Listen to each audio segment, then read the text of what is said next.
Well, hey guys, hi, Brent Abel here with tennis.com. Another episode of What's the Right Shot. What I've got for you today is the replay from this morning's online workshop that we did, which was, we talked about the 3 keys for the mental skills required to be able to, not get tight at the end of sets and the end of matches.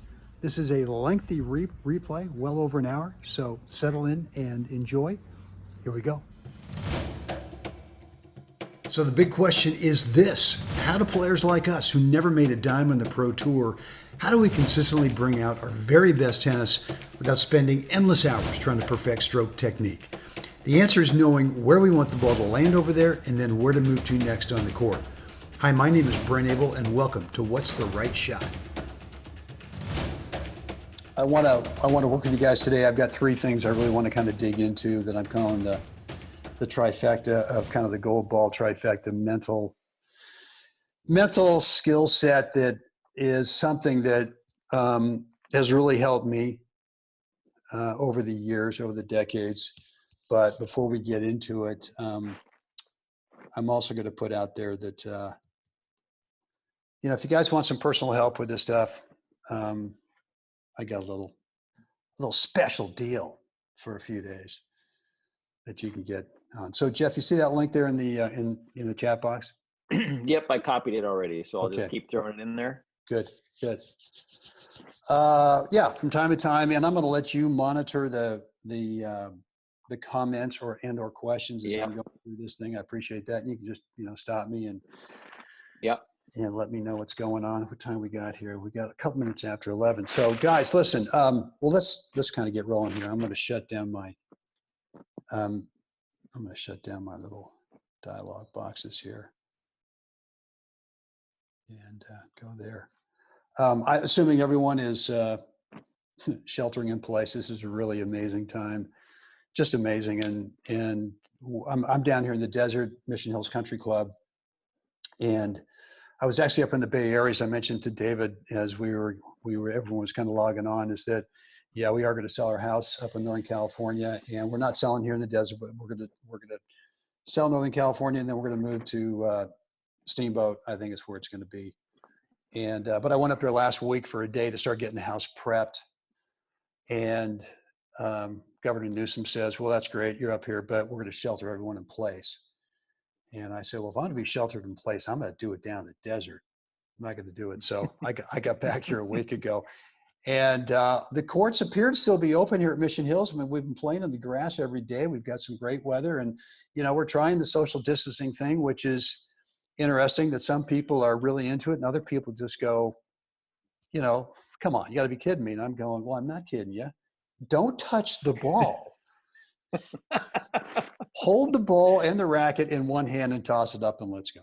Anyway, so. Anyway, I hope everyone's staying safe. I'm assuming that you guys are. And, as you've been noticing, over the last few days, I've been trying to put out full edited matches so that it burns up a little bit of your time, more than just a What's the Right Shot episode, which is typically about 5 minutes. Well, these edited matches are, 40 minutes, something like that. So that takes up a little bit of time. I'm just going to take a real quick peek at the, okay. Let's see. Can we come to Steamboat for ski lessons? I'm probably not your guy for that, Peter. I think David Scriverhorn might be, but I'm not. We're actually going to get into a lot of cross-country stuff and some snowshoeing and all that kind of thing. And here's Pat. I started wearing my old softball gloves, hands getting chapped with Lysol and Clorox. All right. Cool. All right.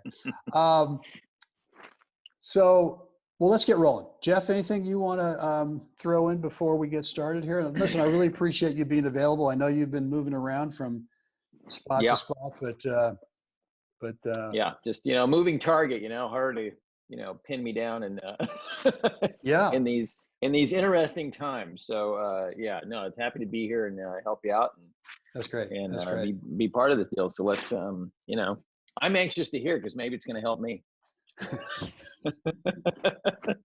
You never know. Never know.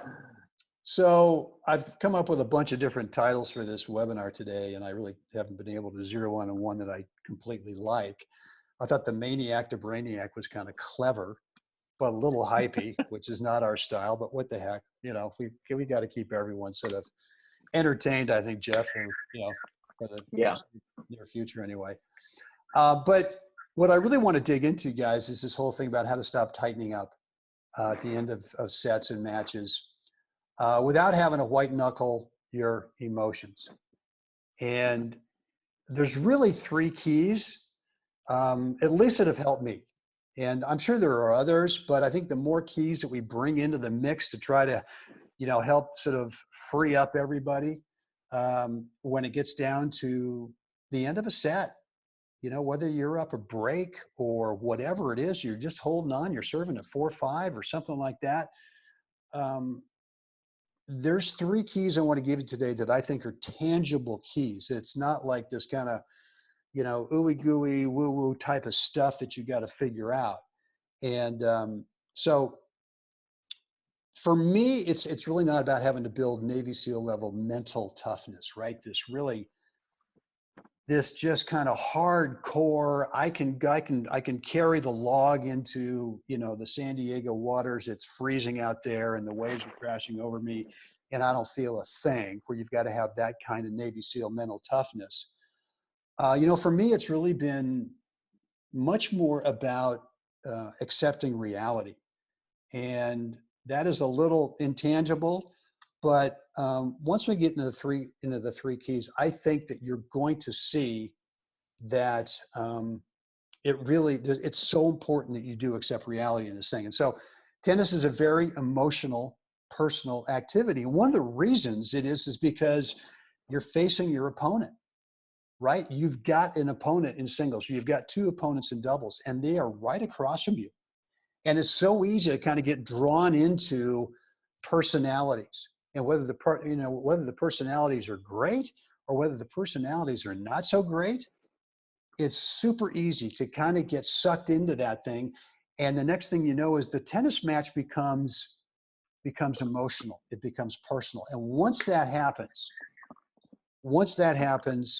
um, there are these consequences of winning or losing can easily become emotionally distorted as a social asset or a social liability.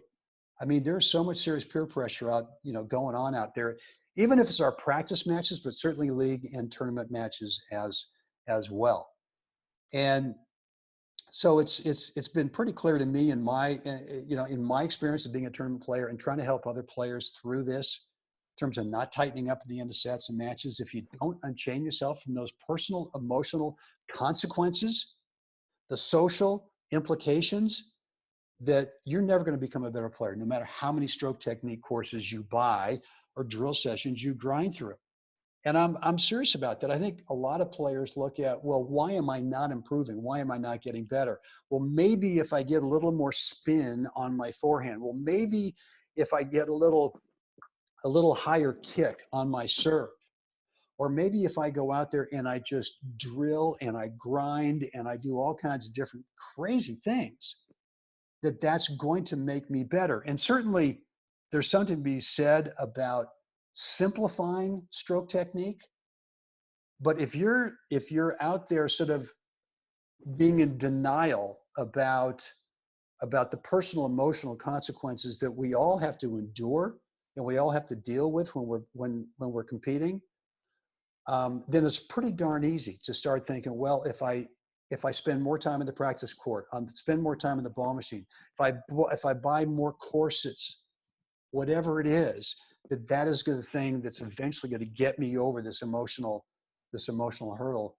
And I just don't think it's true. So I feel there's a tangible way to unlock yourself from those chains so that you can play the game at the skill level you feel is truly inside you. And I really do believe that any player can do this, that it's not, that the mental part of the game is not just reserved for certain types of personalities, certain types of whatever. But you've got to know what to think about. So here we go. the poster boy for being a mental midget. So I'm going to give you about a 60-second, maybe it'll turn into 90-second little backstory of kind of where I started from in my kind of maniac to brainiac journey. And I'm certainly not saying brainiac as if I've got this thing 100% figured out. And that's the beauty of the game. I think that we've got this game for the rest of our lives if we want to, in terms of being able to refine and pare away unneeded and make things better. So I'm not telling you I got it totally figured out, but my results over the last 10 years are on the data trend that I want. And they certainly weren't before. Like when I was a young kid, I played a lot of sports, but for whatever reason, and I don't think my dad beat me. No, he didn't. I didn't say that. He didn't do that. I had the greatest parents of all time. But for whatever reason, I just had this temper. And, the tennis court, I mean, I was like, I don't know how old I was here, about 10. And I think I had a reputation around the Berkeley Tennis Club, Jeff, of, gee, little racket seems to be leaving his hand frequently. Little Brent Abel's a little peckerwood. He's a little bit of a brat out there. And, and so look, and I never really had a parent sort of tell me, I think as Bjorn Borg did, and some of these, not that I'm anywhere like that, but I think a lot of the great players, I know Fed had the same. I think Federer had the same deal. Yeah. He was just a punk as a junior player. And his parents or some coach got to him and just said, if you don't stop this, you're not playing tennis anymore. This is just unacceptable behavior. And so yeah, I think Fed admitted that coaches showed him video of himself, and that's what for him flipped it for him. He was embarrassed by what he was looking at when he watched the video of his own match. Well, look, I mean, that's exactly what happened to me. Well, I mean, once I started playing tournaments, and this was pre Tom Stowe. This was in the early 70s. I started to play some tournaments, and I was never a good junior player because I wasn't playing much tennis as a kid. I was playing a ton of baseball. I had a little temper, issue in baseball as well. But look, I mean, when I started playing as an adult in the early 70s, I mean, I hadn't really changed much from this picture, right? I mean, I was still a brat. I was just older. And I was still throwing rackets, and I was still doing this. And we've talked about this in some gold ball hunting episodes before, Jeff, where I vividly, to this day, remember a match I lost in Golden Gate Park in San Francisco to a guy who I just thought, how could I possibly lose to this guy? And I found a way, and I was just pissed the whole time. And then I got off the court, and I just sort of, sat over in the corner, kind of, moping.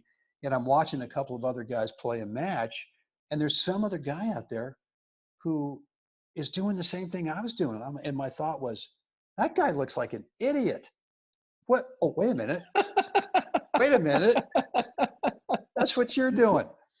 So that kind of got me on the path of starting to think I needed to, really start reconsidering how I was behaving out there.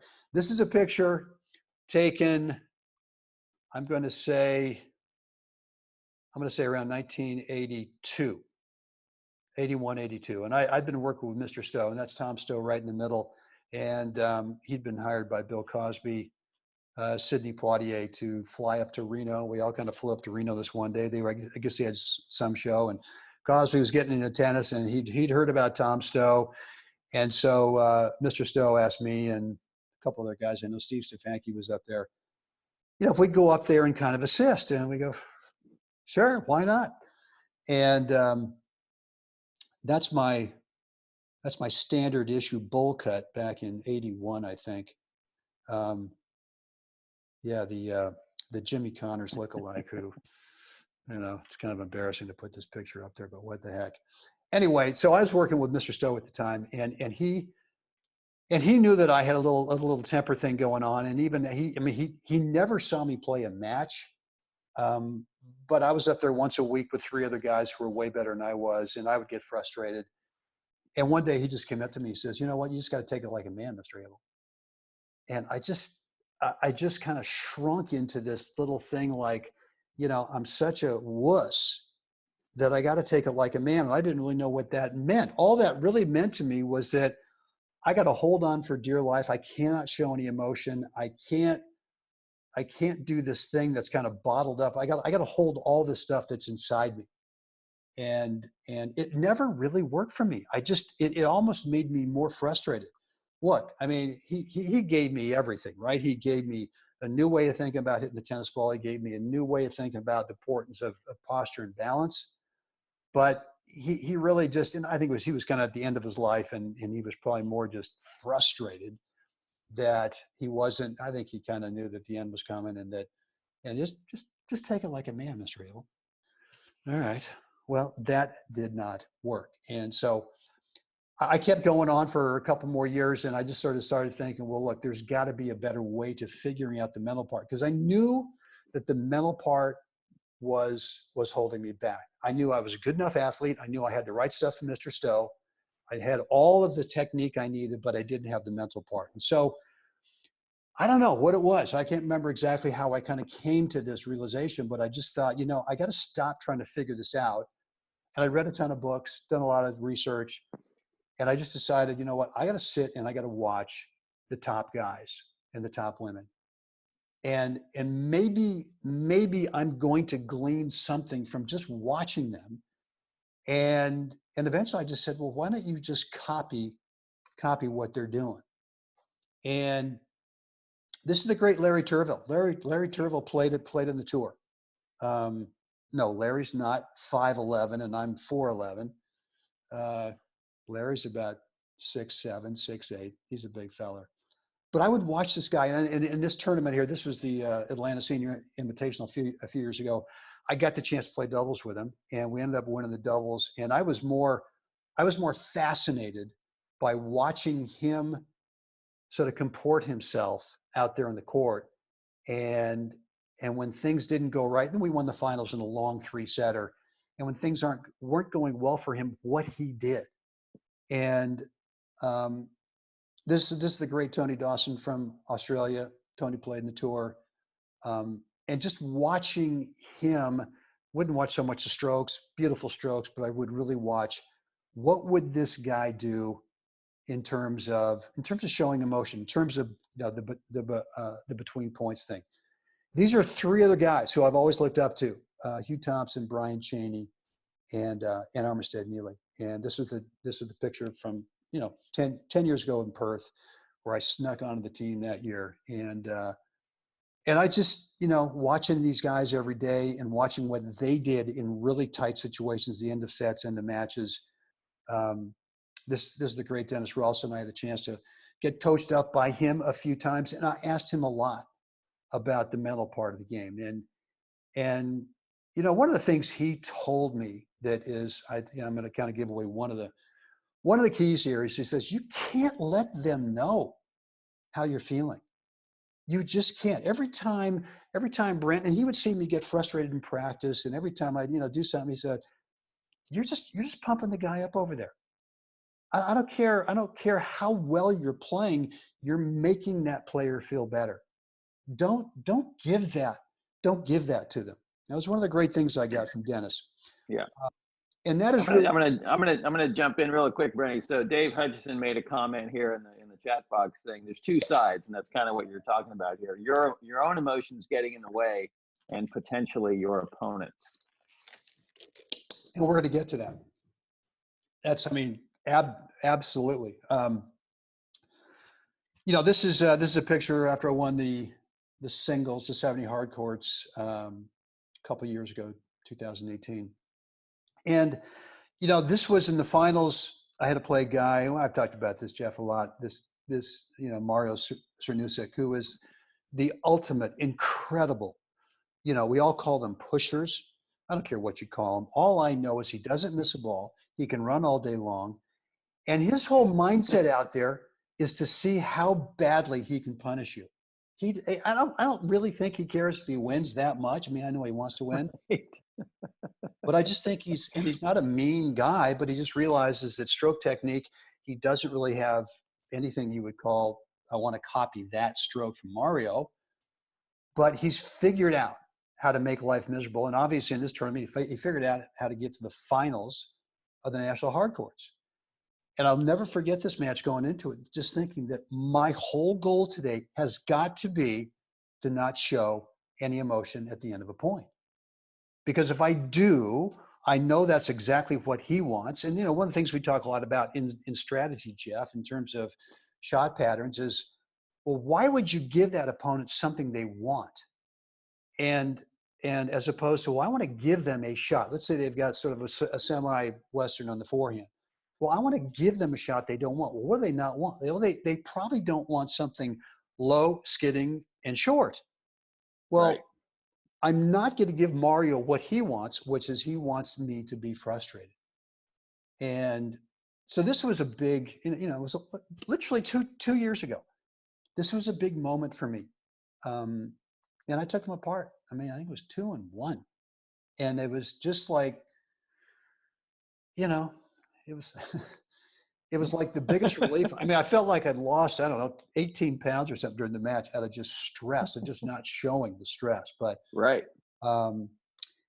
And, the other thing that sort of happened to me the last couple of years has been able to captain the USA 70s team in Croatia, which, I know has been because of my results. And for me, guys, I'm telling you, it's been 100% improvement in the mental part of the game that's helped me. And of course, my lovely bride here, I'm telling you, this is one person I copy all the time in terms of how she behaves out there on the court. And if it's a practice match, I mean, she's literally just having fun, right?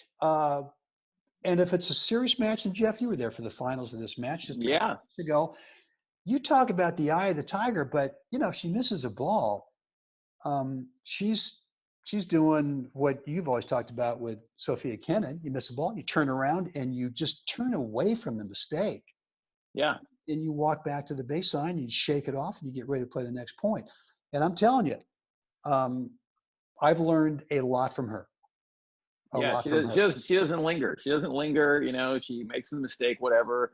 She kind of even, kind of chuckles it off like, yeah, that was kind of bonehead or whatever. And then, and then she's on to the next thing. The other thing which I felt was really impressive because it was 3 fantastic sets that we got to watch, last week on the grass, and how complimentary she was of your opponents. They'd do something great, or they'd make a great shot, make it difficult, and she'd try and hang in and just get whatever and make a mistake, and she would immediately compliment your opponents, whoever hit the ball. Hey, great shot, well done, whatever, and just stand up, shoulders back, and she'd march back and get ready for the next play. So it really is. She does show a great. Let's just say, what's the word I'm looking for? I don't know, but just somebody to emulate, Totally. in how they conduct themselves in between points. Well, yeah, and I think that we all in our lives, whether you're playing national events, whether you're playing anything from that to just playing stuff at your local tennis facility, there are players there. I don't care how good they are, but there are players there that you can copy what they do, that you can model what they do. So here it is again. I stopped trying to figure it out and just copied exactly what they did. And I'm talking about the top players back in the day when I was still little bratty Brenny, just not being able to figure it out. So what exactly do we copy that they do? And what I've titled here is the Gold Ballers Trifecta Mindset. Trifecta, the number 3. And number 1 is they place a strong emphasis on practicing big target shot placement with controlled swing freedom. Now that's kind of that's a full mouth of stuff right there. That's a mouthful. Yeah, that's what I meant to say. That's a mouthful. I couldn't even get it out. So what I mean by that is that, look, I've gone out for years and years and I've practiced drilling, saying, well, how big a shot how big a forehand can I actually hit? Oh, I can, I can hit it pretty big, but is it staying in when I get into the match? And the answer is no. And I eventually, Fred Robinson is a guy who's 5 years younger than I am. He's always one of the top guys in the world in his age group. And I practiced with him several times. He's in Charlotte, North Carolina. And Mike and I have gone back there a number of years to play the husband wife clay. And I love to practice with him because Fred is so much about, and what I mean here with controlled swing freedom, he's not pushing. He's not pushing the ball. He's actually got some swing freedom through contact, but it's not crazy. He's not trying to overcook anything. He's not trying to see just how big he can hit the ball, but he's trying to bring that combination of, I'm going to play my shot to a big target, meaning a safe height above the top of the net, and a safe height inside the baseline and inside the sideline. Jeff, you and I mean, I've done this before. I mean, where I've got a practice partner, we're hitting cross court, and we put a tennis can as the target out there. I mean, I used to put the can 2 feet inside the baseline and 6 inches inside the sideline. And I know. And we would think, well, that's what you got to do to win matches, or that's the reality of matches. And that's just so wrong. So what I've seen with these guys, I've seen this with Fred Robinson, I've seen this with Armistead Neely, I've seen this with Brian Cheney, and these guys are practice hounds. These guys are hitting thousands upon thousands of balls, and they are not doing what I used to do, which is they're not trying to hit balls as if it would be a clean winner in a match. They're going for big targets, but they've got some swing freedom through the ball. They're not really slowing down swing speed. And what this breeds is high quality shot making, consistency in your matches, and confidence at the end of close sets. I think what happens is when our targets are too small in practice, and when we try to hit too hard in practice, is once we get down to the end of the set, we just don't trust it.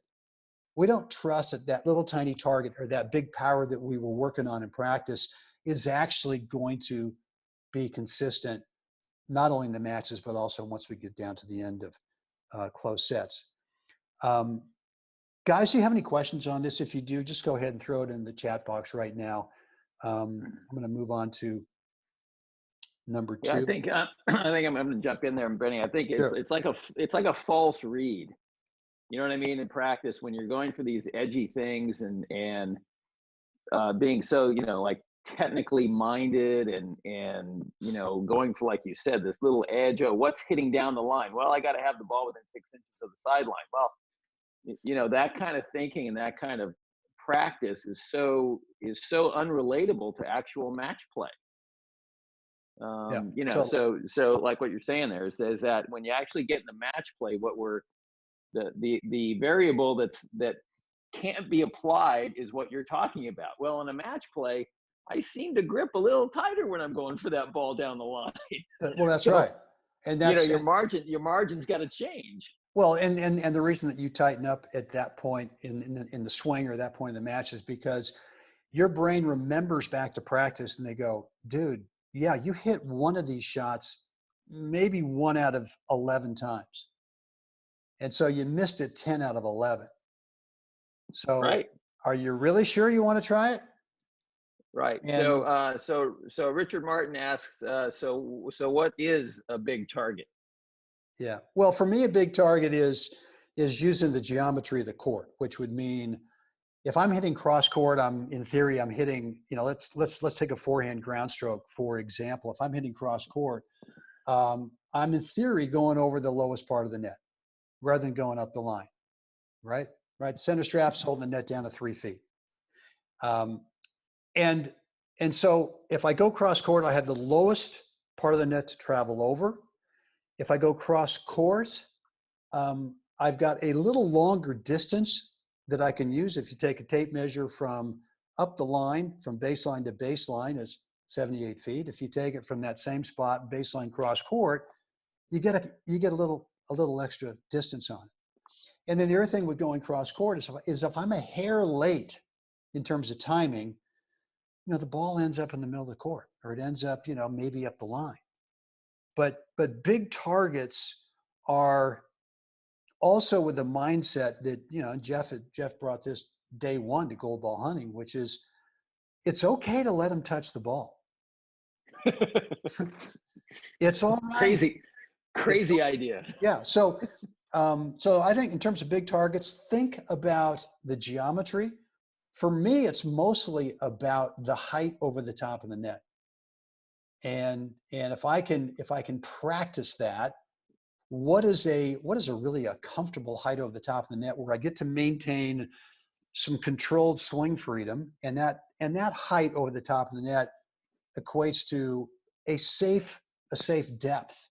If you guys are thinking that you've got to hit balls to, you know, within a foot of the baseline every time, there's no one out there that is. I mean, Fed doesn't do that. No one on the tour consistently does that. So I hope that answers Richard's. Let's see what else we got in here. And then, you know, what's the difference between singles and doubles matches? And I'm assuming Peter's referring to the big target in his question. Right. In doubles, would it be the idea of playing inside the singles court? Sure. I mean, I don't really ever aim for the alley. If I'm playing a standard cross-court return to serve, I'm not aiming for the alley. I'm aiming kind of for that corner of where the single sideline and the service line meet. But, you know, if I'm a little early on it, it goes a little wider in the alley. Okay, great. Unintended opportunity. But that's generally it. If I'm trying to play a ball up, you know, return and doubles up the line, I'm not thinking up the line. I'm thinking at the player. I'm thinking that this is really a two-shot play. I want to go at the player, try to tie up stroke technique, and maybe get an easier ball. But to think I got to thread the needle to hit a winner, man, I've graduated way past that mindset years ago. Okay, Robin, this is what it does. Penny pains and the right thing. Scoring. Okay, good. All right. Thank you, Jeff. Thank you. Okay.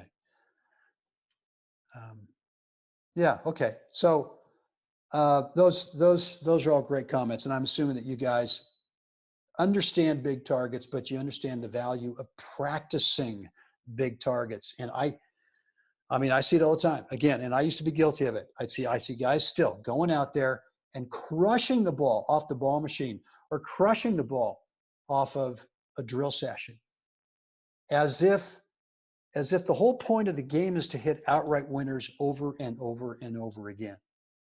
And the top gold. I'm gonna throw this in there too. That, you know, using a bigger safe target, right?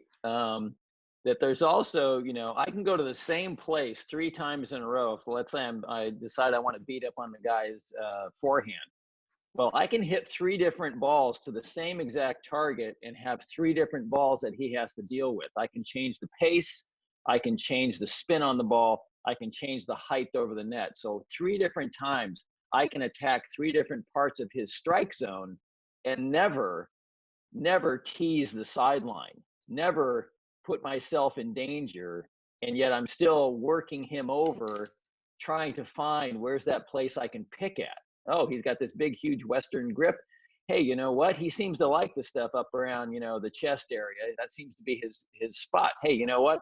I slide the ball in there a little low with some spin, and he seems to have a little trouble digging that thing out of the court. So there's lots of, you know, there's more than one way here what a big target is. It's not this standard ball that we're going to hit all day, but I can actually pick the guy a little bit by using those 3 different variables. And if you practice the way that Jeff just talked about, you're going to get that end result. You're going to feel comfortable at the ends of sets or the ends of matches that if I have to win this point, then I can, because I practice this way. I can go ahead and throw in those 3 different types of shots without worrying that, God, the longer I stay in the point, that's a negative for me. If you practice this way, what you're going to discover is at the end of your sets and your matches is that you're going to be much more confident that you can be consistent if that's what you need to do to be able to win that set of the match. All right. Key number 2 is, out of the gold ballers, trifecta mindset, is they vigilantly manage the 80% of the match that happens between points. So, Jeff, we've worked this one over to death lots of times, where the reality is, I mean, again, getting back to numbers, is that approximately 80% of the time you're on the court playing a match is not playing points. It's between points, or it's on the side change. And if you don't manage that time, your brain can take you into places that we don't want to go. Right. Did I leave the iron on? That's right. You don't want, well, you know, or you start getting into these social implications. And look, you know, yeah. I mean, everyone's guilty of it. I'm sorry. There's no one that doesn't think about, oh my God, if I lose to this guy, you know, everyone's had that thought. And, you know, maybe you're not embarrassed by losing that guy, but you're ticked off that, God, if I lose this guy, it shows that I haven't really gotten any better. So there's still an emotional connection, in that there's a way to manage that between points time in a way that, number one, that at the end of the point, that you don't do what little Brent Abel used to do when he lost a point, which was to draw a bunch of attention. You know, you'd chuck the racket, you'd say something out loud, you draw attention to yourself, and you would pump up the confidence level in that opponent, or those opponents in doubles. And to a player, when I was watching these top players, I never saw that. When times got tough and rough in close matches, and maybe they were playing someone that they'd never lost to before, and now they're in the tiebreaker of whatever it is, and they've just chunked an easy ball, I'm telling you, I'm thinking, oh my God, how did you not go crazy on that? Because I would have climbed to the tower at Campanile in Berkeley and started shooting people. Come on. And they didn't do it. And I just finally said, you know, well, that's why. Why would they pump up their opponent? So that's the first thing in terms of the first step of the between points routine that I've got. And mine has been tried by a lot of people. It doesn't work for them, but everyone can kind of discover their own thing. But as soon as the point's over, so I don't react in a positively crazy, come on, baby, or kind of a scream fest if I miss a, you know, easy shot in a big point, is I go to the hook of a song. I've already got the song figured out before I start that day. I already know what it is. And for me, what it does, and you can, you know, you guys can do whatever you want. You can have a song, you can have a phrase, you can have a word, you can have whatever it is. But it's got to be something that helps you not go crazy one way or the other at the end of a point, so that you don't build up your opponent. And the other thing with this is it really does keep your emotions on an even keel throughout the entire match, so that when you start the point, you've got a clear head. And look, Jeff, I mean, you know, back in the day when I was just going nuts out there, I mean, I would start the point. I mean, I look back at it now, I go, how did you ever win a match? I mean, Right. I mean, guys must have felt sorry for me or something like that. If I don't let Brent win this thing, he's gonna, Right. you know, He's going to go nuts. He might beat me up in the parking lot. well, I think one of the important thing, you know, when you talk about a song or a hook or some sort of mantra, you know, and you can, you know, all the different, you know, mental coaches out there from Alan Fox to Jim Lohr, that technically what you're doing is you're occupying your mind and not letting it stray and go down the rabbit trail of, did I leave the iron on? Oh, I'm an idiot for hitting that shot. Oh, what are the guys going to think? What are the gals going to think if I lose to Sally?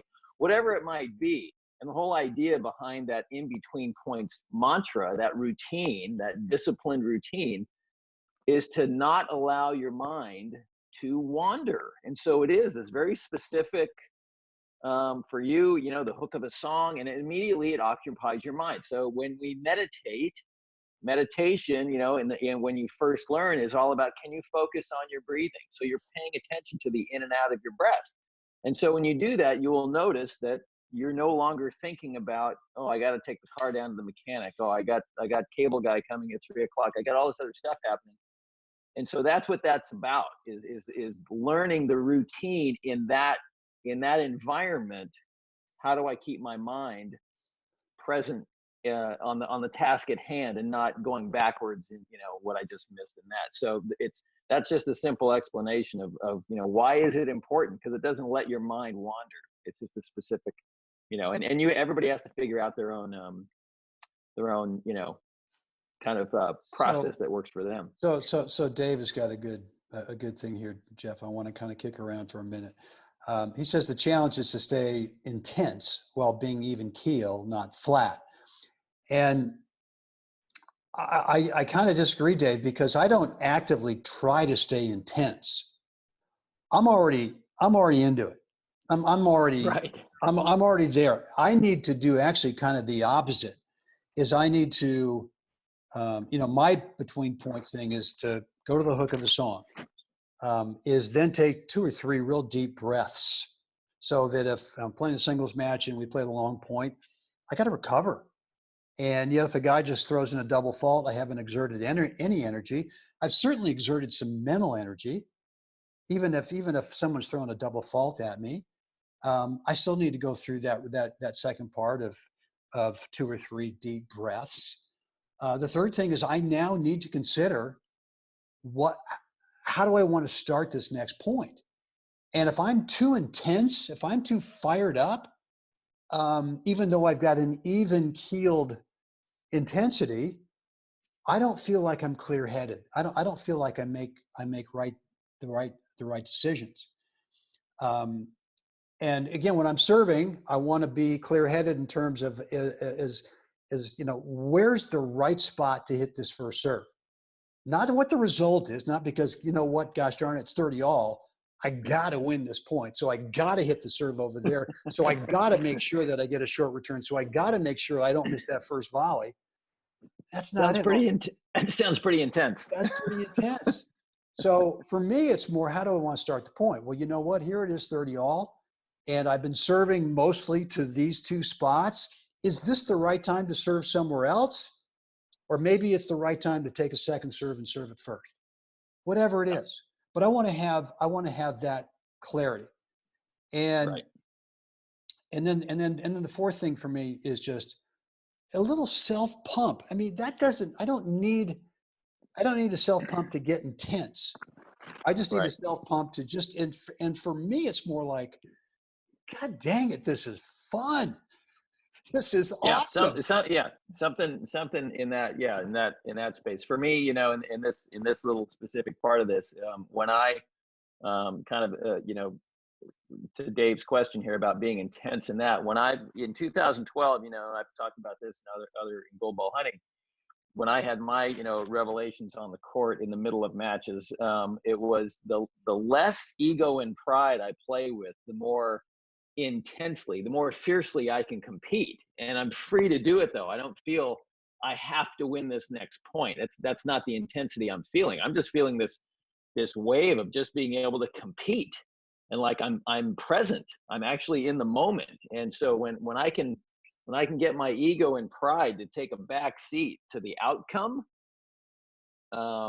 that's when I have matches where I feel free. I'm swinging free. I'm making clear choices, and the fun of the competition really starts to rise to the top.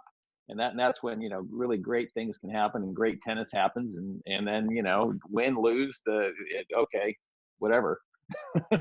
So I want to respond to Don's comment here, which was from key number 1. You know, against a better, steadier player, at some point I would need to go for more with my stroke to win the point, with all the risk that entails for that entails for making an error.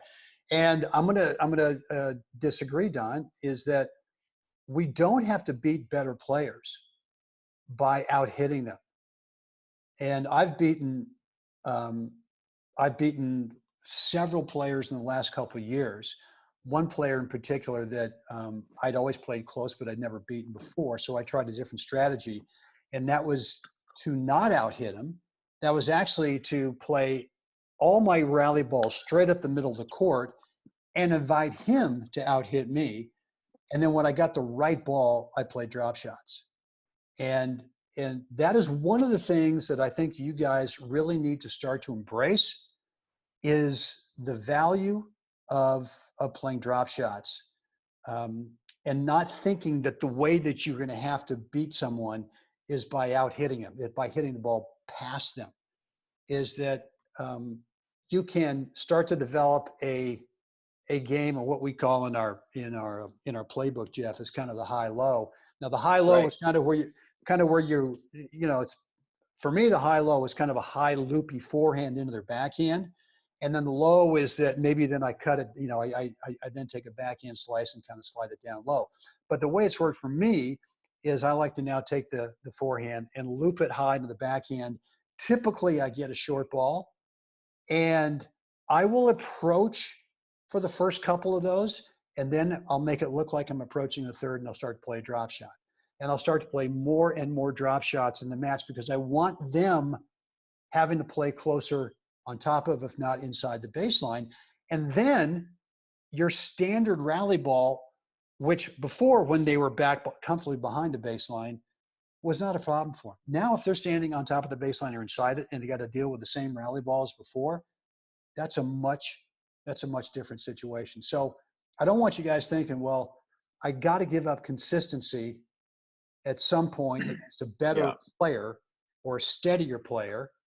And I gave you that example of Mario Cernusek in 2018. I mean, this guy is off the charts steady. It's ridiculous how steady he is. And I know that because he's not giving me any pace, if I want to hit the ball by him, to one of the two corners, I have to generate all the pace, and I got to be able to control that. I can't do Hard to do. It's really tough. So it's hard to do. A lot of players don't realize that making your opponent generate their own pace can be the door that opens the matchup for you, where they start, all of a sudden their steady forehand isn't so steady anymore because you're making them come up with their own pace, and it's interesting to watch that happen in a match if somebody figures that out.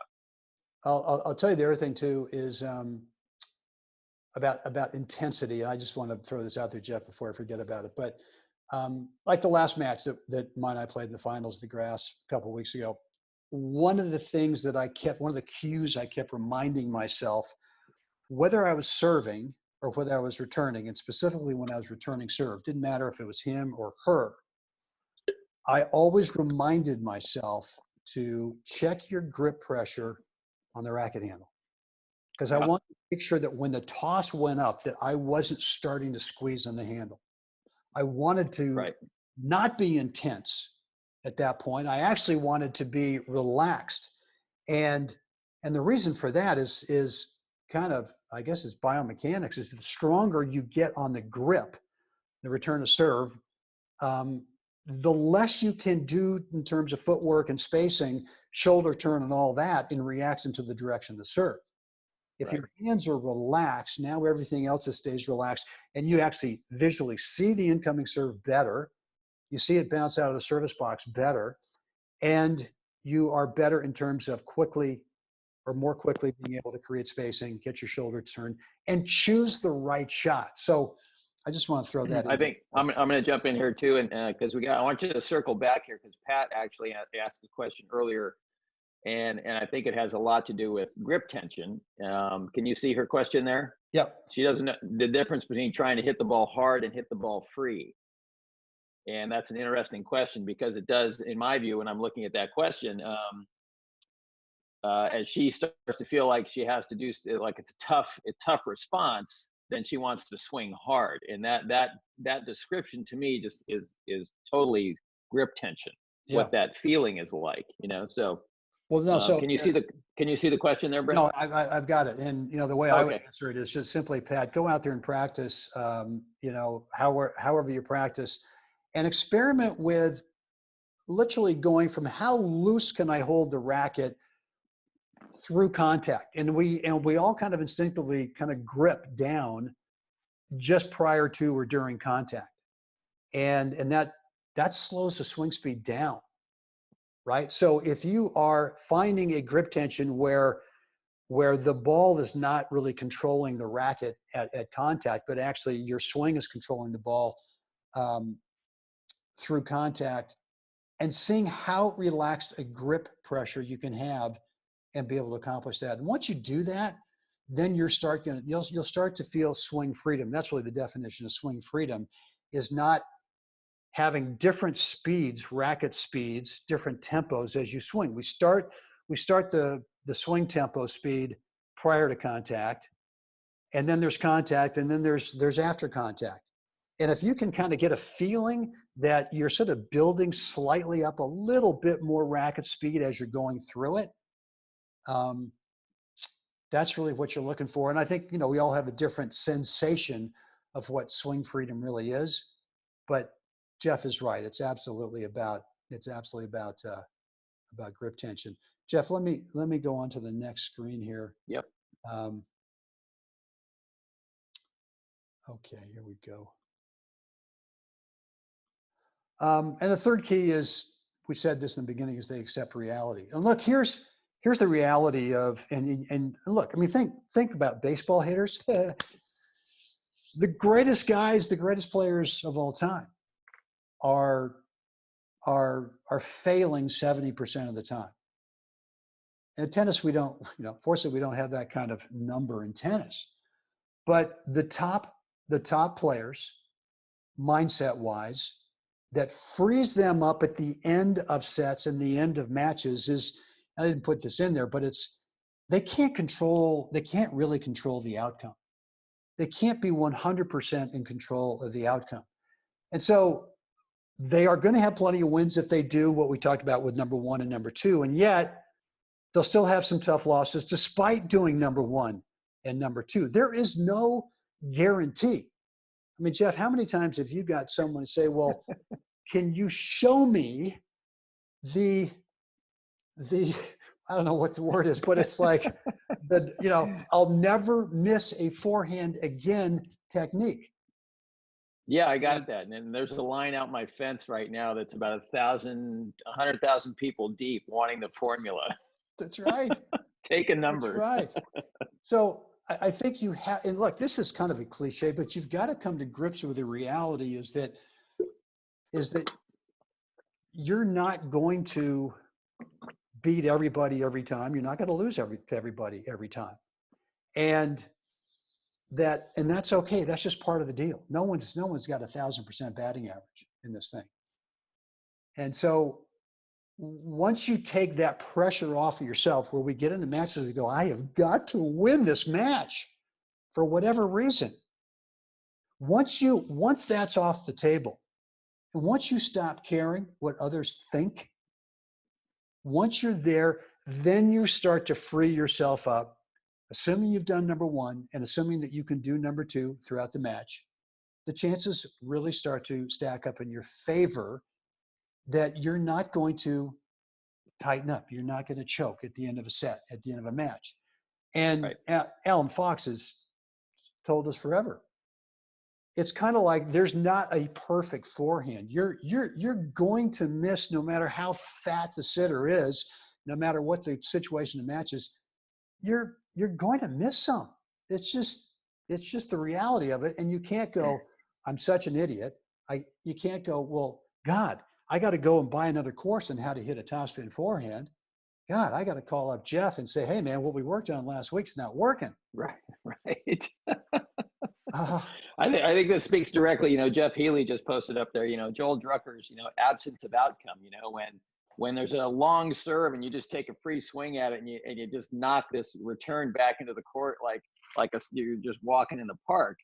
And how do I capture that when it's actually in, that moment? And so, that's where, can we actually tap into that looseness, that comfort of again, not caring about the outcome, and all of a sudden I perform, seamlessly and perfectly.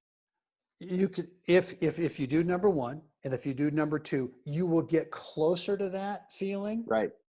And look, Jeff will be the first one to admit too, there have been times when the guy misses the serve 4 inches deep and all this swing freedom and boom, we hit the great return.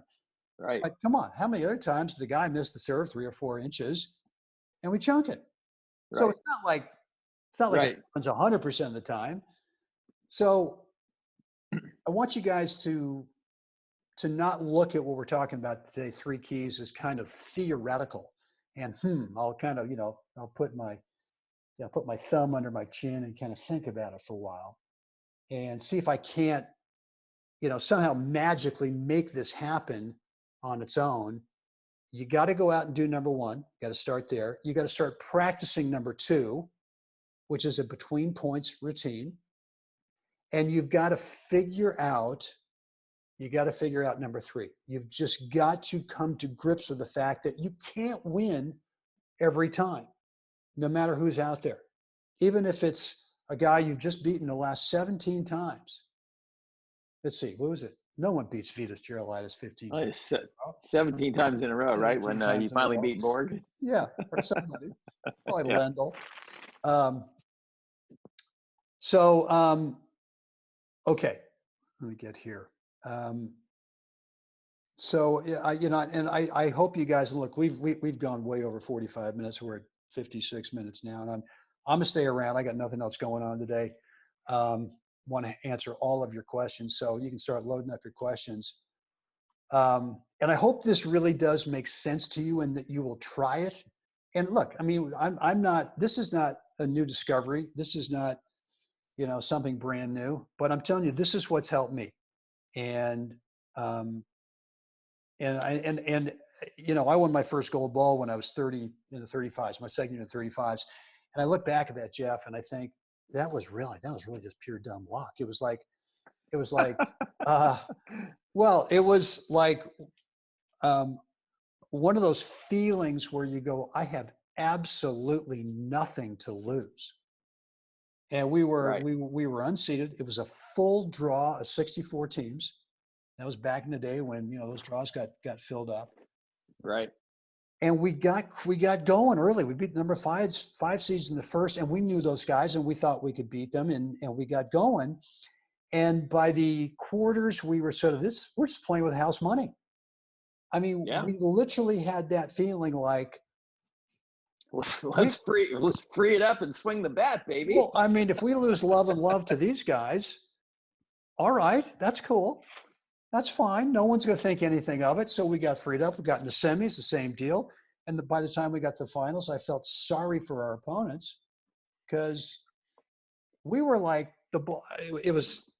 But so I guess the point I'm trying to make is that was sort of an anomaly in terms of my tennis senior playing career, is winning that thing at the 35s, because I didn't do anything for another 25 years. I didn't win another tournament until the 60 hardcourt singles. You were hibernating. No, I was trying to figure it out on my own. Figure it out, right? And, all right, B. Yeah. I got to get out there because I got a doubles match waiting for me. Okay. I'm going to go ahead. So I'm going to go out and whack some balls. Thank you. That was fun. Hope it looks like everybody got a little something out of that. So it was great. Well, guys, listen, Jeff, thanks, man. You're welcome. I'll be your wingman anytime. I know you will. Thank you. So guys, hang in there with me. I've got, I want to get to each one of your questions. Before I do that, I want to thank you guys for staying with me today. And I really hope this did help. And I do hope you'll try this and not just, again, like I said, just kind of consider it. I really want you to get into it. If you want some help, I just like you guys, I got a lot of time in my hands, be more than happy to spend some time with you. I got a little special I'm running right now for a few days, and we'll just do a 30-minute. It's a 30-minute private one-on-one coaching call, and I got a special price. The way that you can take advantage of that is over at webtennisworkshops.com/brainiac, and I'll put the URL in the chat area. Make sure it's there. But guys, what's on your mind? See if Jeff put it in there. He did. I'm going to copy that and put it back in for you. Here we go. And boom. All right. Let's see. Let's go back and look at some of these questions here. All right. Pat, I do see that sometimes I see people who are hitting in a match and they make it look easy. I think no one watching me would be saying, wow, that person makes it look easy. I think focusing on the group tension is a good idea. Good. I want you to try it. I mean, all the stuff you got to experiment with.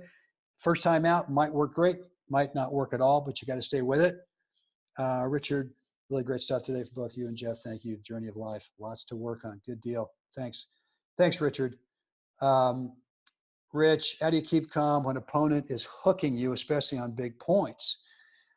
You know, my thing there is that it kind of goes back to that between points. What's the first thing I don't want to give them? I don't want to show any emotion, right? If they hook me and I'm really sure it's a hook, and sometimes I don't know, and maybe there's someone watching and they'll kind of look at me and go, you know, they kind of give the safe sign.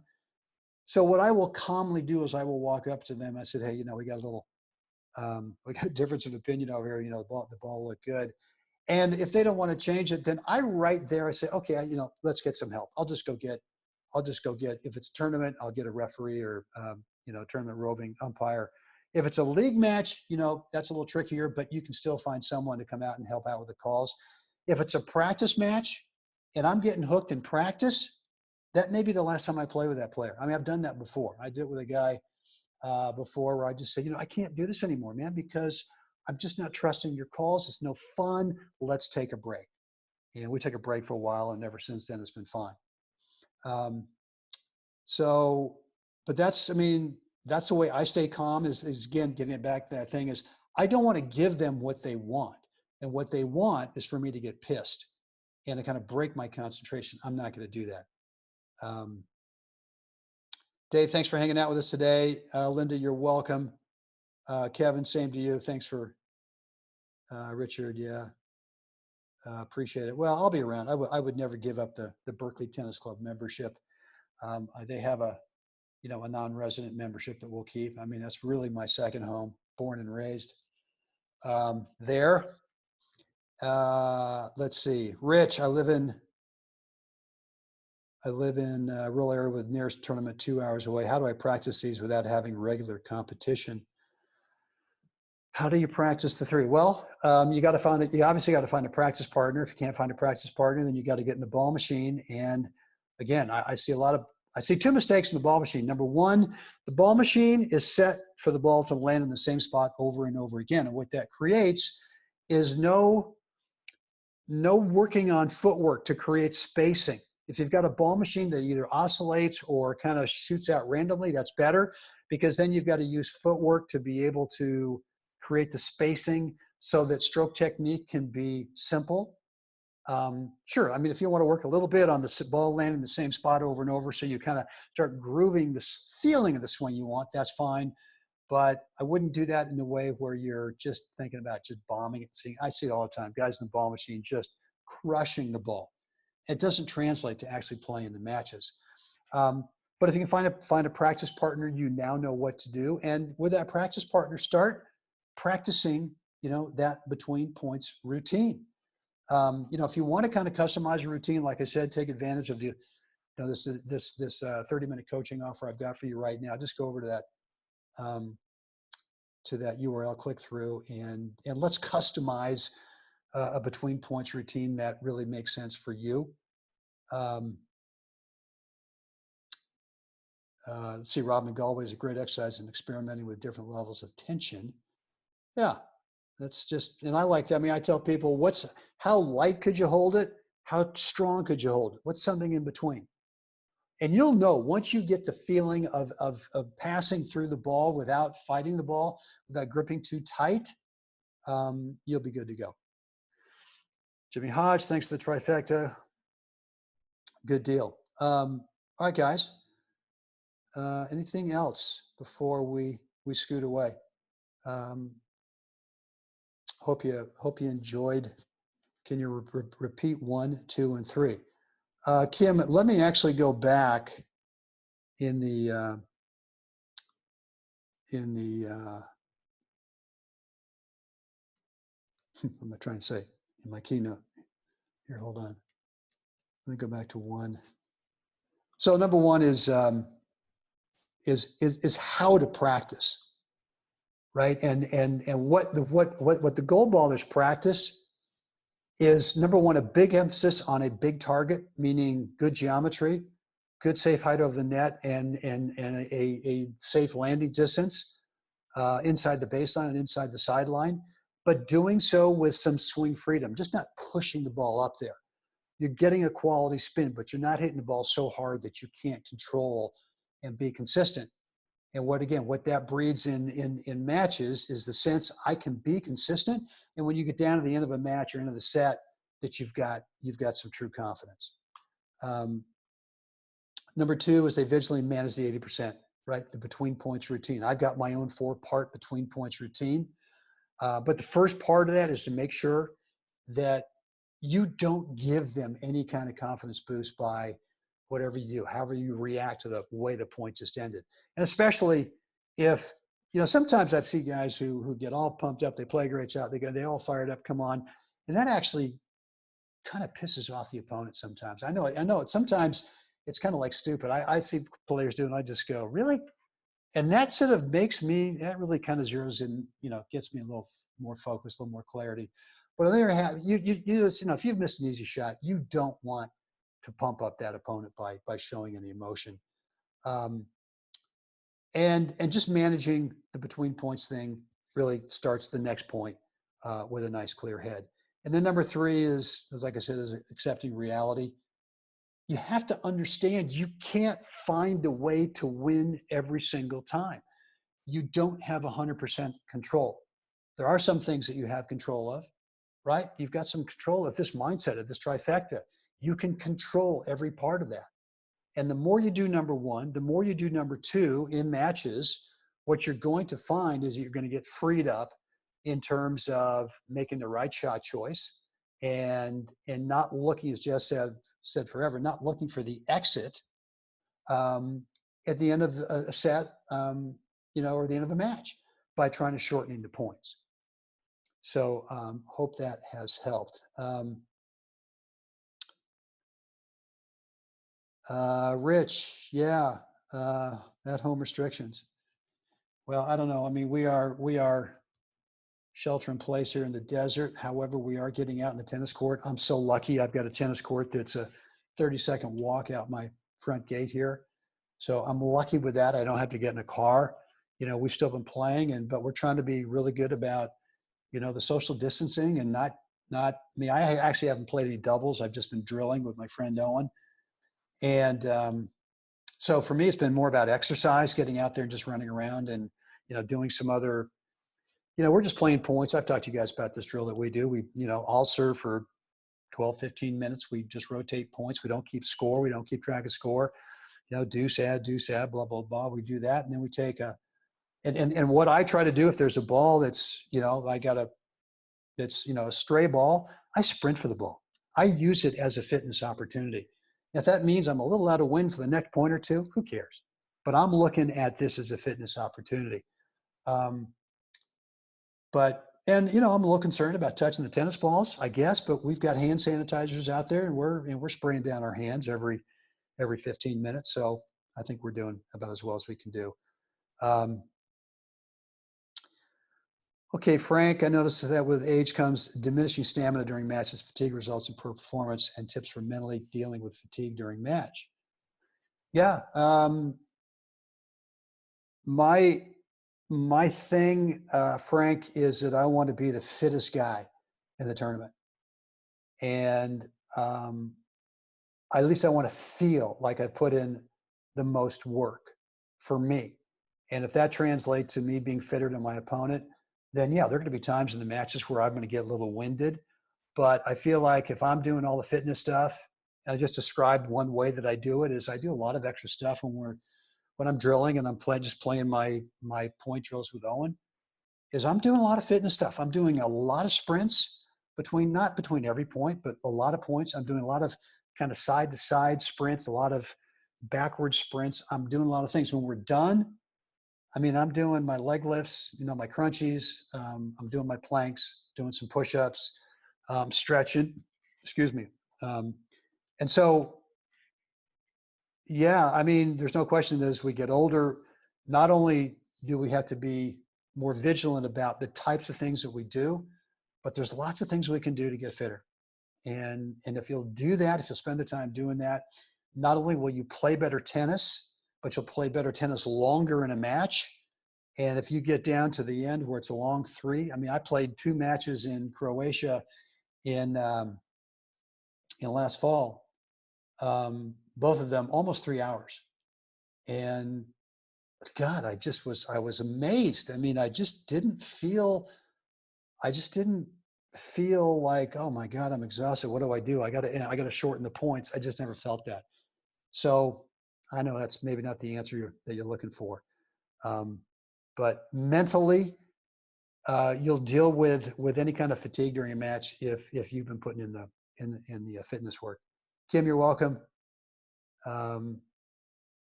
Okay, Pat, good deal. And Robin with, say, dealing with really starts with, yeah. Well, all I tell myself, Robin, when I miss a shot, sometimes I go to this, you know what? I can't make them all. I did everything right. And gosh darn it, that little tennis gremlin just kind of popped up. I don't get down on myself. I don't make major changes. Sometimes what I'll say is if I going up the line in a shot and I miss it wide, I just say, well, you know, what I meant to do instead, which is the great thing from, I'm blanking on the book. The Talent Code by Daniel Coyle. And one of the things that he said in the book's about improving is that when you make a mistake, yeah, you do want to self-correct, but you want to say it in a way that's not negative, not berating yourself, not criticizing yourself. And the magic phrase is, well, what I meant to do instead. And sometimes I'll say, if I miss up the line, I go, you know, what I meant to do instead was bring that thing in a couple of feet. So I'm telling my brain, basically, here's what we're doing next time. Keith, what do you think about the USTA going to the 10-point tiebreaker, no more third set? No, I don't like it. I just think it's unfair to those players, like I just described, who want to train. Because if you're going to take fitness out of the equation, I don't know. I just don't think it's right. I mean, to me, tennis has always been, you know, that's one of the elements. Is there's stroke technique, there's there's those skills, there's the mental skills, and there's the physical skills. And if you're going to take one of those dynamics out of there, then I think it rewards the players who don't embrace fitness. And I guess we just have to get even fitter and just beat them in straight sets. Let's see, Pat. Wow, that is amazing. And I think you had been with some kind of sickness just before that trip. Yeah, I've been good, Pat. I've been good. Taking all my supplements. And Pat, give an example of how you use the song. So my between points routine is, I'm kind of a Van Morrison fan, back old school from the day. And he's got several songs that for whatever reason, I'm not totally locked in on him. There are some other artists, and they're not always vocals. It could be, non-vocal. But I've already decided before the match starts what the hook to that song is that I want to sing to myself. I'm obviously not singing it out loud. No one's hearing it. And I've kind of practiced it a little bit. I've sort of visualized as I'm getting ready to play the match, whether it's the night before or maybe it's the morning before. I've visualized in my head either winning and or losing a point, and then going to the hook of the song. And I've already visualized, I've already practiced, how do I want to be when I win this point? How do I want to be when I lose this point? And the hook to the song, again, just for me emotionally, keeps me on that even keel. And from there, then I get to go into part 2, which are my 2 or 3 deep breaths from my abdomen, not up high in the chest, but deep. And then part 3 is, how do I want to start this next point, whether I'm serving or returning? And then the 4th thing is that little positive self pump, right? All right, here we go. And it's never about you have to, you must, we gotta. It's none of that. I don't put any pressure on myself. Frank, you're welcome. Glad you enjoyed today. Guys, what else? Would love to help you if you want to get on a 30-minute private one-on-one coaching call. Let's do it. Got a special price today. It's just $47. One-time fee. You can schedule it at a time that works best for you. Find a date and time, and you don't have to schedule it, within the next few days. We can schedule it whenever you're ready. Could be this afternoon. Could be in 2021. There's no time limit on it. So I'm going to wait around a couple more minutes. If you guys have any more questions, would love to go ahead and put that URL back in one more time for you. There you go. I'm curious if you guys have been watching any of the matches that I've been posting on What's the Right Shot recently, rather than just doing a shorter episode of What's the Right Shot. If you're enjoying the full matches, even though they are edited to cut out the between points time, if you've been watching those, and anything that's kind of popping up for you that you're seeing in those matches that are kind of aha epiphanies, would love to read and respond to those. And I see we still have about 20 plus people on. Good. Hi, Jack. Yeah, I really enjoyed the latest singles match. Right. Got a lot of responses from the Mike Federley, Glenn Busby match, which was a few days ago. And, Glenn Busby, arguably #1 player in the world in the 60s. He's now probably bumping up towards the 65s. But here's a guy, Australian, who completely embraces fitness. This guy's a little fire plug. Just, he's probably 5'7", 5'8", but he's just rock solid. This guy can run all day long. And good, Chris. I'm glad to, excuse me for a second, responding to text from one of the kids. Yeah, Glenn Busby is a beast. He is. And, he's got good stroke technique. Is it the best? Probably not. Guys can do other things, but he's fit as he can be. And if you've watched the match, that match, he is the master of disguise with that backhand slice drop shot. And I think I was talking earlier that the way you beat better players is not by trying to, just crush balls by them into the corner. The way you beat the good players is you have to have disguise.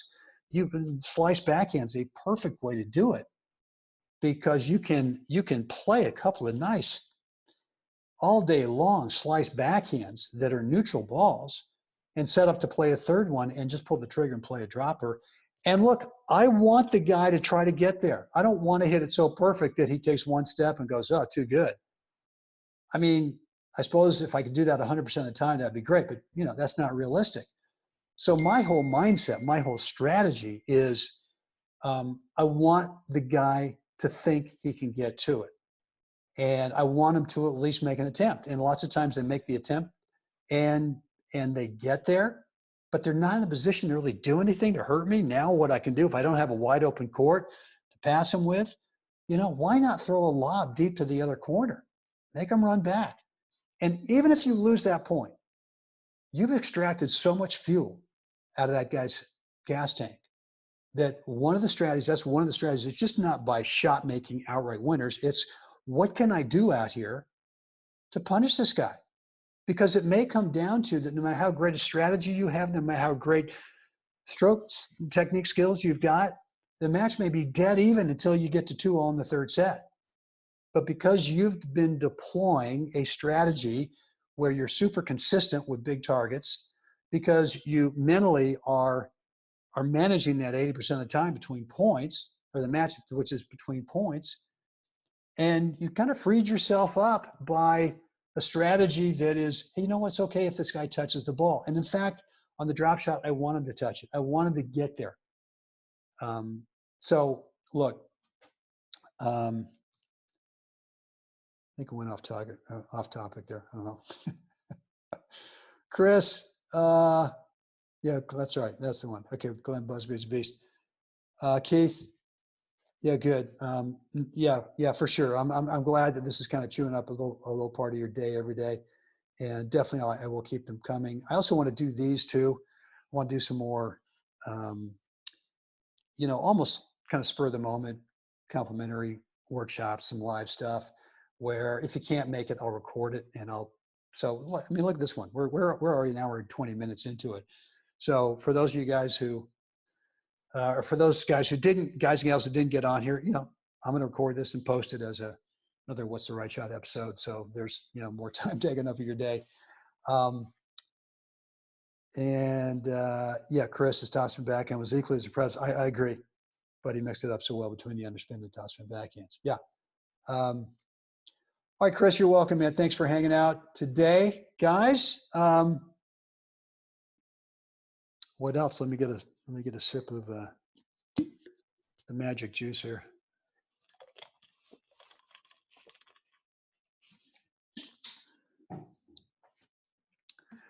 Okay.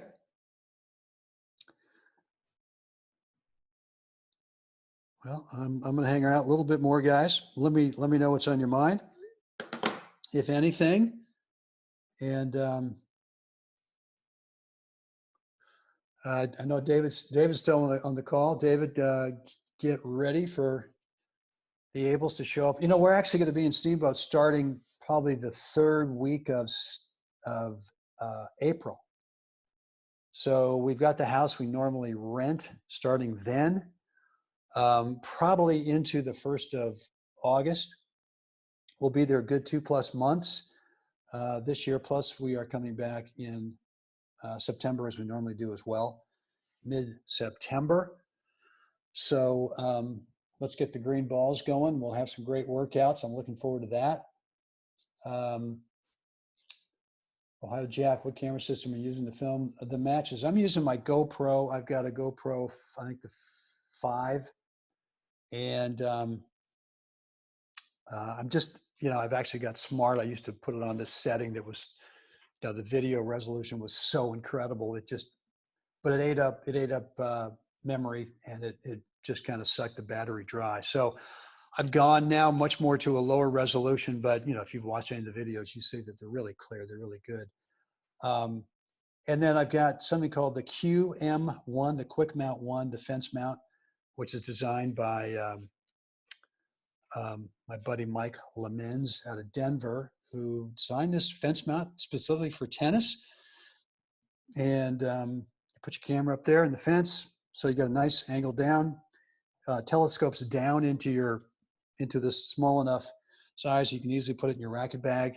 And if you guys are interested in that, let me put that URL in there too, which is tennis.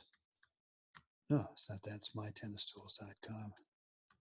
mytennistools.com. And you can pick up, he doesn't sell the GoPro, but he sells a different camera. It's called the Movie, M-U-V-I. Does the same thing as GoPro. Sells for probably half the amount as a GoPro. It's a great little camera. And you get the QM1 there as well. It's a great combination. And, like I've always said, if you really want to get serious about becoming a better tennis player, you got to watch yourself on video. Not only can you see some stuff with stroke technique, but if you put the camera in the back fence up high on the top of the fence and you watch your singles and doubles matches, I mean, your mind's going to be blown in terms of court positioning, shot choice, and court positioning before you hit the ball, where you decide to hit it, and then where you move to next, or maybe where you don't move to next. The fastest way, I shouldn't say the fastest way, but one of the fastest ways to get better is to look at yourself in terms of shot choice and court positioning.